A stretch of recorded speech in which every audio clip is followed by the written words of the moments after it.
and they rely on that to win even when they're wrong. Mm-hmm. And I think that sucks. It's all over. It's everywhere in our world, and the quest for the truth is so rare. And I'm hoping to help you people out there figure this out by mentioning these things from time to time and making fun of midgets and donkey dicks. Well, because we think a key part of this process is also not losing your sense of humor. Yeah. You know, that doesn't mean you have to establish some sort of like mechanism by which you carefully monitor your morals and your ethics. And yeah, I mean, I went overboard a bit too a few years ago when I got into this stuff really heavy, and I felt cathartic. I felt like I was having a religious experience, ironically. Mm-hmm. And I got way too serious and way too analytical and way too literal, and the pendulum is just, it's swinging as it always does, and I'm hoping coming to rest somewhere more in the middle in my personal life and my brain. So humor is fine, and especially the way we defined it earlier in like episode 1 and etc. There's a purpose to it, and as long as you understand that it's about absurdity, which is saying often the opposite of what you actually think and what actually makes sense, then it can all fit into this system, and it's all fine. Yep.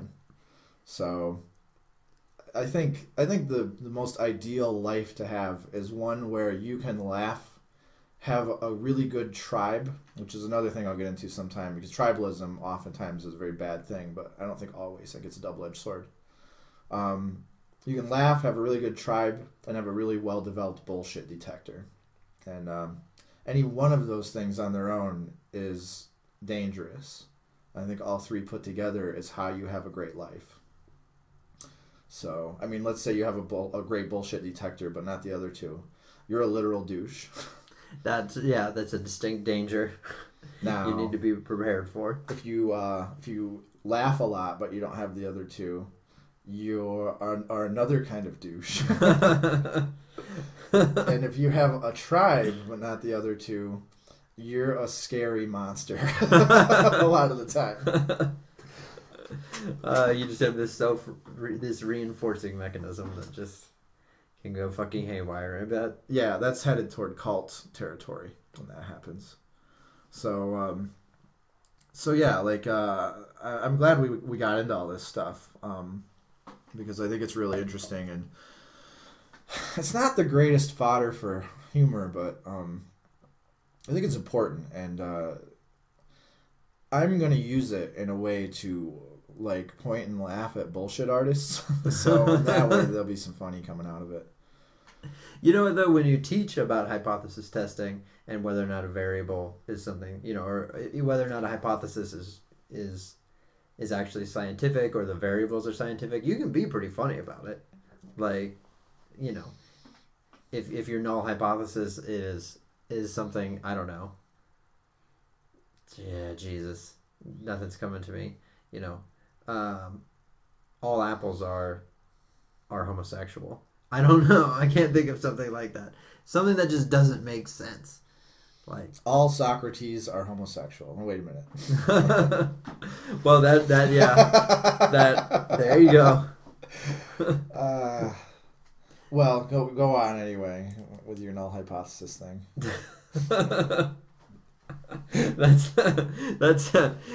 That sounds like how people's relatives talk to them when they bring up the null hypothesis. All right, null hypothesis. I didn't want to derail you because I'm interested in this stuff. No, it's cool. It just sounds like it just sounded at first sounds like my grandma would react if I brought up the null hypothesis. Yeah. Oh yeah, the null hypothesis. That's great. You do your little thing, dear. Yeah, that's nice. I'm glad you. All right, anyway. But yeah, just like absurd hypotheses. Like, I don't know. All penises are happy. All right. Or snowflakes make penises happy. Okay. Whereas, the null hypothesis would be like, there's no relationship between snowflakes and penises. Yeah, need some evidence. Well, and it's like, how is that even testable? Yeah. It's, either give me some evidence, or if you've presented an unfalsifiable hypothesis, then, you're just being retarded. So knock that shit off, and let's get back to science. So, a lot of people don't understand that. You see, like, there's so many people on YouTube nowadays advocating these bullshitty, crazy theories, and they don't understand that you have to have a way to falsify it, or else it's the thing is, there's a thing called the principle of similar cases, which is just yet another piece of this giant puzzle. Right. And the principle of similar cases is about how if you can come up with something, then I can do it too. Anything you can do, if all things are equal, then I can do it too. So if you demand something unreasonable from me, then I can just come up with something and demand an unreasonable equivalent from you. And since you don't like doing it, you shouldn't do it to me, and therefore we need a system in place to figure out things and determine how we know things, rather than we just throw crazy assertions at each other all day. This reminds me of why I never want to be an economist. Well, I never wanted to be an economist anyway, but you just added to the pile, sir. I mean, there's probably no discipline more misused in the public eye, I would say. Psychology is probably running a close second, I'm guessing. But yeah, the idea of, well, economists show that this happens. And then these economists over here will demonstrate the complete opposite. Yeah. Yeah, so if you have a bunch of people who are all supposedly authorities in something, and they all say the opposite of each other, they all just disagree with each other, you basically have an irrational ideology. Examples would be religion, or conspiracy theories, or belief in the paranormal or the supernatural of various other ways. And basically all this is lumped under the category pseudoscience, which is another thing I heard a lot in my high school classes.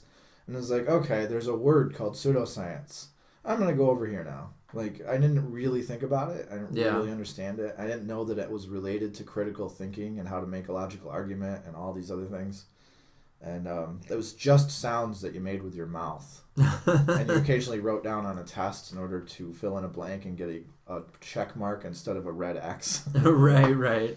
So yeah, I know what you mean. I went down. I mean, what you're reminding me of is going down a similar path when I was in high school, and I was educated at Catholic schools almost all my life, and I rejected Catholicism actually fairly early, but I had this in my mind that somehow buried in all the stuff and all the history of the world, there was the right answer, and people were just ignoring it for whatever reason, for the sake of power, because they just don't care, because people are just minding the status quo. And it took me a while to finally let go of all that shit. Took a long time before I started, or rather before I stopped running through all these heretical movements and all these little sects and all these like pre-Christian religions and all that kind of stuff, and just went, this is all just if there's so many permutations, it's all just a bag of shit. This is why we're the bad guys. This is what yet another way we mean that. So when we say we're not religious people, a lot of people give a shit about that, and fine, we're the bad guys. Fine. Yeah. Irrational ideologies in general. People that think they can play the stock market smarter than they actually can, sort of related to economists again. Like, you probably can't. Like, sorry to disappoint you, but the research shows that a lot of people that are playing the market are really either doing about as well as random chance or worse. Yeah, actually, that's what I've read too. I thought that was funny, is that, like, especially if you test people that are like self-rated, or even if you use like some sort of measure, like how much money they have, or their profit margins, or how much money they've gained off of the size of the return they've gotten off their investment. Yeah. Even if you pool like objectively good investors and you put them in an artificial situation against either just a random investor or a computer, there's really no difference. Yeah, and people fall for all sorts of heuristic fallacies. heuristic biases, however you want to put it. They don't understand, again, that this all goes back to fallacies and biases and heuristics and how to make a logical argument and how to falsify something and where the burden of proof lies and what the nature of evidence is. Oh yeah, like I don't know if it's the availability heuristic or something like that, but when when people do really well, they focus on that, or if they do really shitty, they focus on that. They sort of fail to take an even view of, well, add up everything, consider the amount of time involved, and how much did it really change. Yeah, I don't want to go into it too deeply now because it's another thing I want to cover more in the future in depth as a thing. But a lot of people that do this are committing something called loss aversion, and it's when you unevenly view your gains and your losses, and you treat the way you gamble your money in the market differently based on when things are going up and down.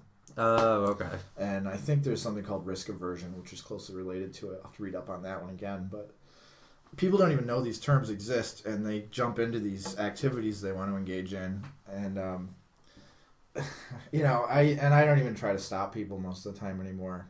I just sort of, I don't know what to do. I'm making a show about it now. I guess that's something. But right. Most of the time in real life, I just sort of stare at people.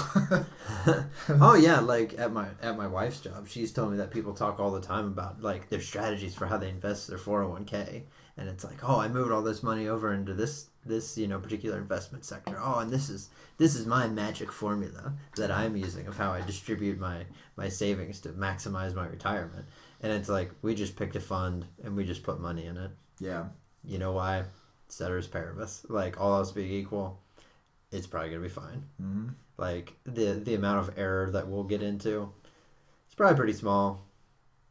Yeah. And you know what it saves me? Having to fucking sit around and go, oh God, how am I going to allocate my money? Yeah. Like, every week, every month. What the fuck ever. I'm going to retire in 50 years, like, for Christ's sake. Yeah. Well, and I've tried to talk to people about this, and they're in it. And they're probably using their emotions somehow along the lines of the affect heuristic. And they're sucked in, and they're not really going to listen. So right. I used to argue with people a lot, and I don't anymore. I did it... One, because I thought I could make a bigger difference than you actually can, and two, because I wanted the practice, and I didn't really care whether they listened or not. It's just practice for me, which that's got some real value in it. But the disappointment of never really reaching people too much, right, that took some getting over. So I'm mostly past that now, but now it's sort of sad to me that this is how the world is and how humanity is, where you try to reason with them and they just don't want to listen, and they'll say like, well, how do you know? We don't know anything, and like, what makes you think you're so great? And it's just spin. It's rhetoric put back on me. It's a deflectionary tactic rather than truly addressing the issue in order to go on a quest for the truth as best as we can find it, which just makes me feel even more disappointed. Right.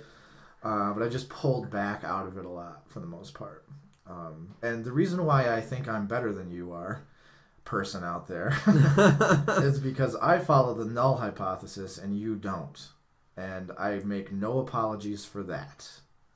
And things like the null hypothesis, when I use them and you don't, I'm better than you are. I'm doing it better than you are. And I make no apologies for that. So that's how I know. So enjoy that. So, in the long story short in this anyway, was when people are out there like that, fine, I'm the bad guy. Same thing with Cole. He's the bad guy. Fine. And that's why we're here, and that's why this is Bad Guy Labs. And we focus more on the influx of alcohol than the exportation of convincing arguments for people. Well, I think that's a lot of the reason we focus on the humor. just enjoying life, taking it easy, you know. Yeah. Even if it means getting accused very lightly of being the bad guy, like Yeah. my wife does to me sometimes. And I'm just like, I'm just saying stuff. Yeah. You know, we were at a Thai restaurant the other day, and I was sitting there thinking about, you know, how I was thinking about, oh, you know, you've got all these specialty restaurants, they have certain aspects to them. Then you have bars that are the same way, and I started thinking about gay bars and how, you know, that's kind of an interesting division that's grown up as, you know, apparently there's straight bars and gay bars. And I thought, wouldn't it be weird if someone decided, I don't know what it would be like anymore since, you know, acceptance of like LGBT people is more mainstream, but like if there had sprung up gay restaurants. Mm-hmm. Like, first of all, you know, because I don't know. Oh wait, I have been to one gay bar, and it's everything like that like evangelical crazy people think it is. The one I went to, Just debauchery. I think I was talking about this the other day. There were like shower rooms Oh, okay. and stuff like that. Because you know, when you're at the bar, sometimes you know you get a little sweaty from dancing. You want to freshen up. Yeah, that's it. That's the ticket. And take off all your clothes. Yeah. And you know, all the gay men I've met are they want to be very green and they want to save resources. So obviously you don't shower alone. If there's another guy who wants, you know, he's like, man, I got really sweaty too. Of course. You'd be stupid not to do it. Right. Exactly. Exactly. Well, good for them, I guess. If only the bars I went to were like that. It just doesn't seem to work the same way. But I didn't unwittingly walk in. I went there with some friends to go to a drag show, which was fun. But then but you know, the obvious difference is, you know, catering towards, you know, guys looking for guys. And I was like, well, what would a gay restaurant be? What would be like? Would they only serve dick-shaped foods? Like, what would be the you know, the thing that distinguished them? Torpedo-shaped foods, yes. The torpedo shape in nature has a very specific use most of the time. Right. Because you can't just base it on there only being guys there. Because, you know, go to Hooters and there's pretty much just guys there, working there at least. Yeah. What? Oh, no. Working there. I was Eating thinking there. Yeah, what the fuck are you talking about? Yeah, I reversed What that kind of one. Hooters are you going to? Yeah.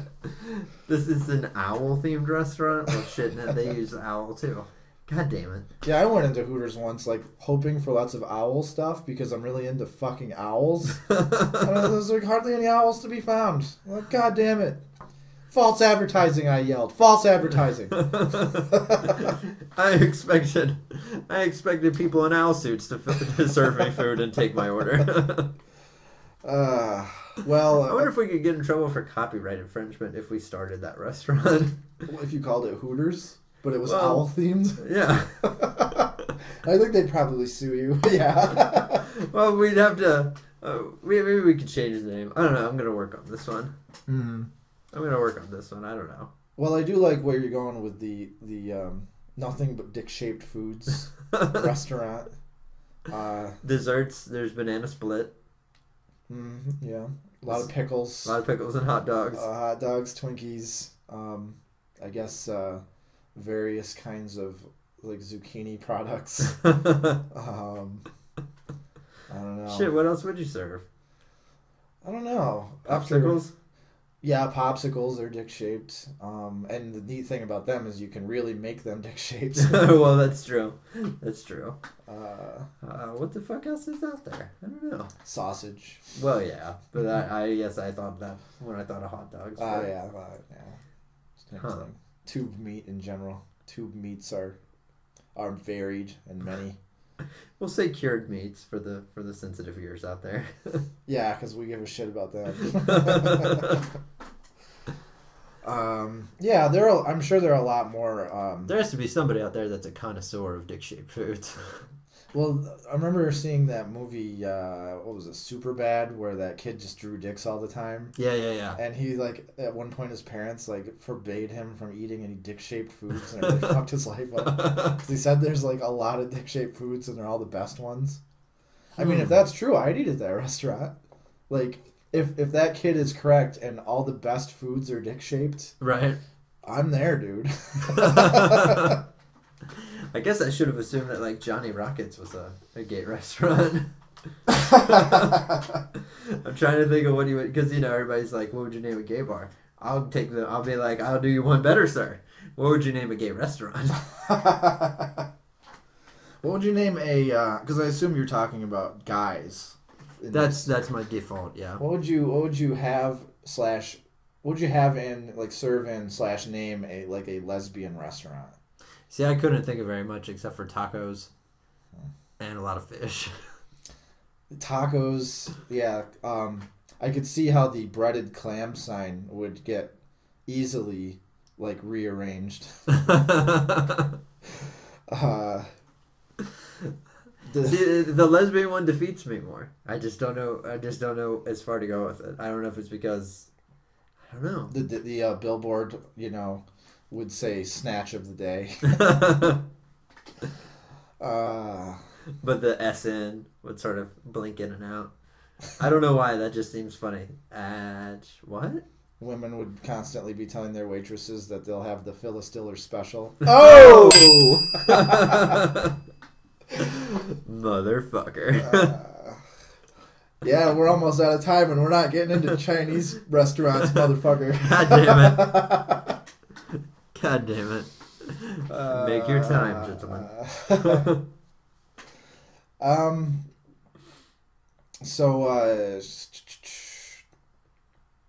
I guess you could have breast-themed things. I didn't even think about that. But I still don't even know where to go with that. Well, there's the obvious, like, chicken breast. But that's not fun. I guess you could do a whole thing of, like, in the lesbian restaurant, what are you into? It'll say, like, what are you into? Breasts, thighs. Oh, so it could be like a fried chicken nook. Legs, thighs, breasts. I suppose, yeah, legs, yeah. Like, what are you? So, I don't know. I'm surprised Hooters hasn't done that now that we're saying that. I think the reason why a gay restaurant is funnier than a lesbian restaurant is because men have, like, a dick, they have a thing. Right. And there's, like, when you have a thing, especially a protuberance. As it were. you can sort of conceive of more funny things, whereas women have an absence of a thing down there for you sensitive people. And I don't think they're, like a penis is like sort of like a diving board. It's like all whoa, whoa, whoa, whoa, whoa. It's like springy, and it's sort of like, when you hold like a big plank down and then release it, like, they're different, like, and it swings back and forth sometimes like a dowsing rod, and it points in various directions, and sometimes it doesn't, and it's active, and there's fodder for funny in there. That's true. That's what it is. And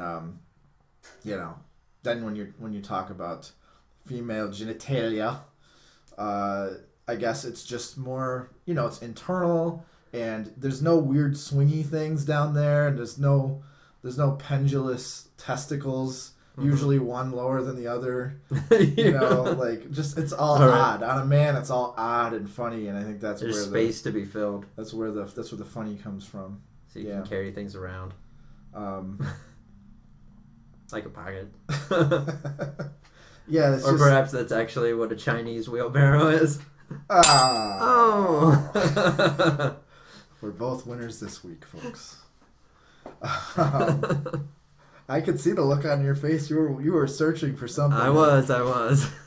It's like this, we're going to Vagina Town. I think I can make Chinese wheelbarrow work here. I'd like to go to Vagina Town. I can guarantee you it is not the same as Chinatown. At least not in every city. I wouldn't have made the same good line for,